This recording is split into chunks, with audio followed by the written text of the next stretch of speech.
Let me start with a small story. One day, I said to my student Rohan, Rohan, please go and bring that.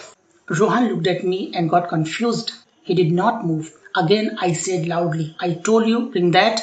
Still, Rohan did not understand because he did not know what is that. Then I said clearly, Rohan, go and bring a chair. Now he understood. Now he could bring it. Why did this happen? Because earlier I did not tell him the name of the thing. Now, friends, just imagine. Imagine a world where everything exists but nothing has a name. You want water, but there is no name for water. You want a chair, but there is no name for chair.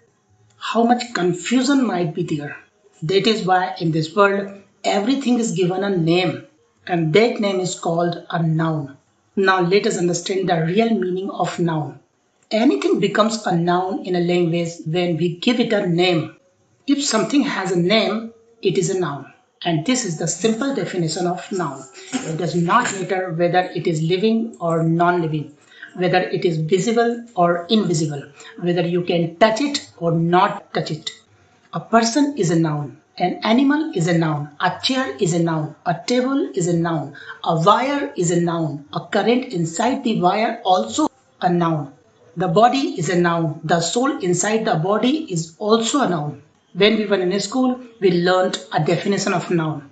That a noun is a name of person, place or thing.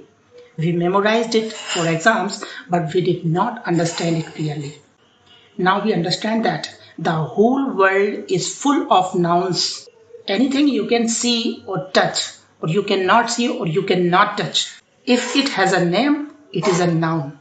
When something is invented, at that time we cannot use it in a language. But the moment we give it a name, it becomes a noun in language. Pen, pencil, chair, table, wire, current, water, sky, land, everything that has a name is a noun. This is the real and simple meaning of noun.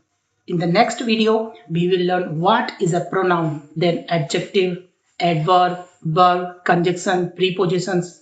We will learn all parts of speech. If you have any doubt, please ask in the comments. Thank you very much.